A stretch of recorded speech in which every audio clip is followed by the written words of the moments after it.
Ouais, c'est tout le monde, on se retrouve pour une vidéo très spéciale aujourd'hui. On a eu des grosses nouvelles récemment pour Riftbound et dans ces nouvelles-là, on a eu le document de comment jouer qui va être inclus dans la boîte de Proving Grounds. Donc moi, ce que je voulais faire aujourd'hui, c'est vous proposer une version française, donc vous expliquer comment jouer via ces règles-là. Donc on est parti.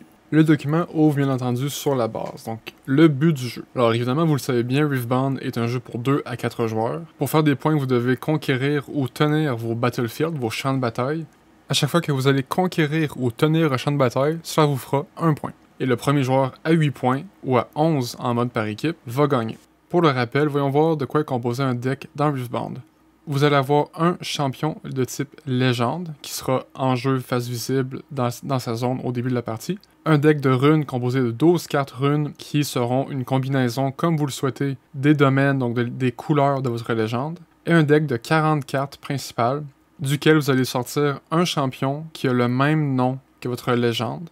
Par exemple, Jinx Rebelle et Jinx Loose Cannon, donc Loose Cannon la légende, et Rebelle, le champion que vous allez laisser de côté au début de la partie. Il reste le deck des Battlefields, il y en a 3 dans ce petit deck-là, que vous laissez de côté au début de la partie.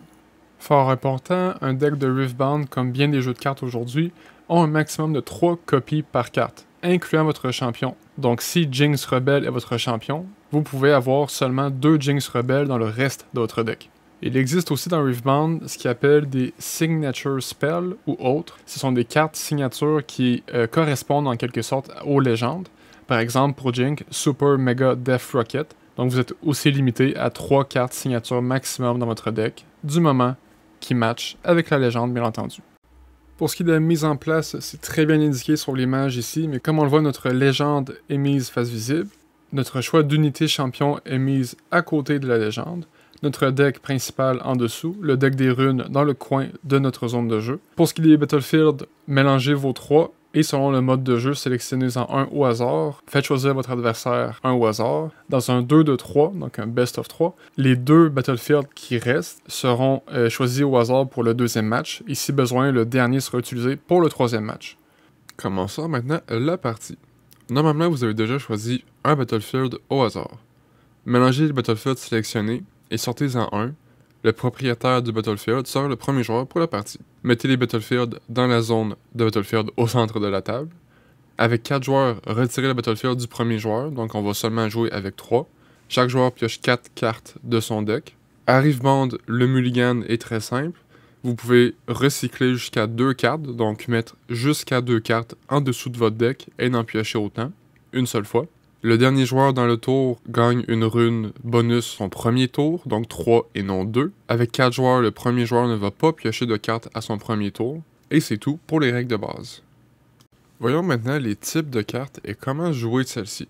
D'abord, on a les unités. Donc les unités sont jouées à notre tour, exhaustées, donc penchées sur le côté, dans notre base ou un battlefield qu'on contrôle déjà. Une unité avec des dégâts sur elle égales ou plus élevés que sa valeur de might est éliminée et mis à la trash. Les sorts, donc les spells, vont faire ce qu'ils doivent faire et ils vont directement à la trash. Les gears, donc les équipements, sont joués de manière redressée, donc prêts à notre base. Ils n'attaquent pas, mais ont des habilités qui vont affecter la partie. Ils peuvent donc être joués, défaussés, exhaustés, redressés et même éliminés comme des unités, même si ils ne prennent pas de dégâts et ne se combattent pas.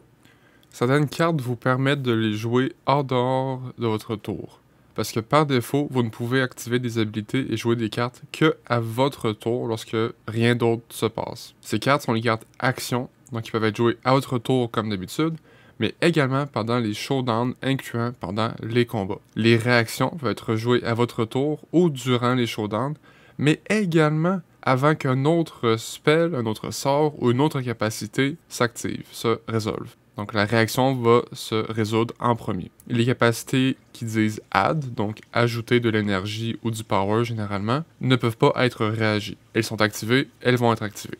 Voyons maintenant comment jouer une carte. Donc ici on a l'anatomie générale d'une carte. En haut à gauche, son coût en énergie, donc devoir exhauster les cartes de runes. Et son coût de power, de pouvoir, qu'il faut recycler les runes.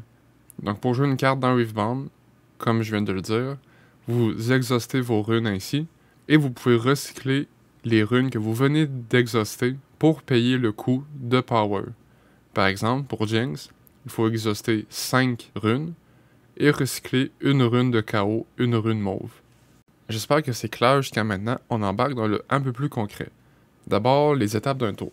Donc en premier, vous allez redresser toutes vos cartes, vos unités, votre légende et vos runes. Vous allez activer vos capacités de début de tour et scorer un point pour chaque battlefield que vous contrôlez avec ce qu'il appelle holding ou hold dans le jeu. Ensuite, vous allez channel, donc vous allez prendre les 2 runes du dessus de votre deck de runes et les mettre sur votre jeu de manière prête. Donc dans Riftbound, c'est 2 ressources par tour grâce à ça. Ensuite, la draw phase, donc vous allez piocher une carte de votre deck principal. Il n'y a pas de limite de cartes en main dans Riftbound. Ensuite, passez à la phase d'action. Pour la phase d'action, vous pouvez faire ce que vous voulez dans l'ordre que vous voulez, autant de fois que vous êtes capable. Jouer des cartes, donc jouer les cartes de votre main, votre champion qui est déjà en jeu visible, pas vraiment en jeu, mais qui est visible au départ de la partie. Utiliser des habilités de cartes, donc ça peut être les habilités de vos unités, de votre légende, de vos runes, donc ajouter de l'énergie par exemple, tout simplement.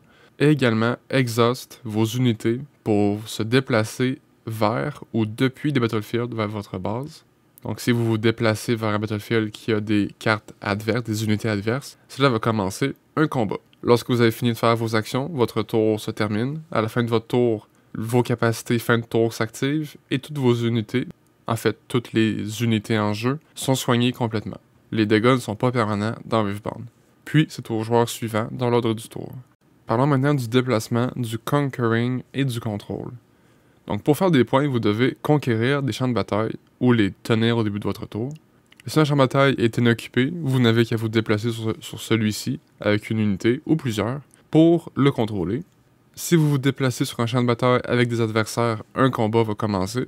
D'abord, vous résolvez les capacités de défenseur, puis celles d'attaquant, donc when I defend, puis when I attack. Chaque joueur peut utiliser des réactions à celle-ci. Et c'est un showdown, donc les joueurs impliqués dans le combat vont pouvoir jouer des cartes actions ou des cartes qui sont hidden sur ce champ de bataille.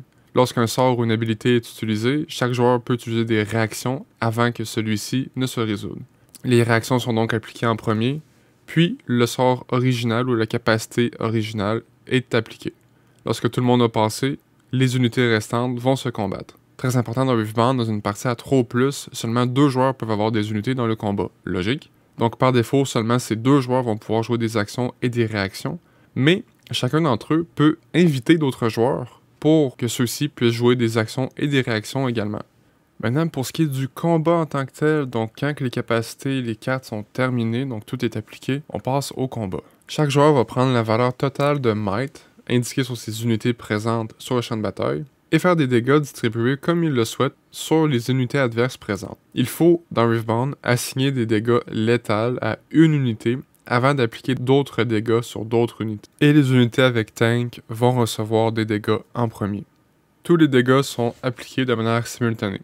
Chaque unité avec des dégâts égaux ou plus élevés à sa valeur de might sont éliminées, puis toutes les unités non éliminées sont soignées. Si seulement des attaquants restent encore au champ de bataille après le combat, l'attaquant a conquéri et va scorer un point. Si des défenseurs sont encore présents, il n'y a pas de conquer, et les survivants attaquants, s'il y en a, retournent à leur base. Si quelqu'un arrive à 8 points ou 11 en mode par équipe, alors le gagnant est déclaré. Très important, pour gagner la partie, donc le point gagnant est un peu différent des autres. Pour gagner, il faut soit avoir le dernier point en faisant un holding de Battlefield au début de son tour, ou il faut scorer en tenant ou en conquérant chaque Battlefield en un tour. Si quelqu'un devrait scorer le dernier point, mais que ses critères ne sont pas respectés, il pioche une carte à la place de faire le point. Il reste à parler des modes de jeu et des règles additionnelles, mais je vais pas passer par-dessus tout ça parce que ça ferait un peu trop, puis là je vais vraiment expliquer la base de manière assez concise et claire je pense, donc ça devrait vous aider à commencer à jouer à Riftbound. Sinon, j'ai mis en description le lien du document comment jouer. J'espère que vous avez apprécié cette vidéo, laissez un like, un commentaire, ça m'aide énormément, et moi je vous dis à la prochaine!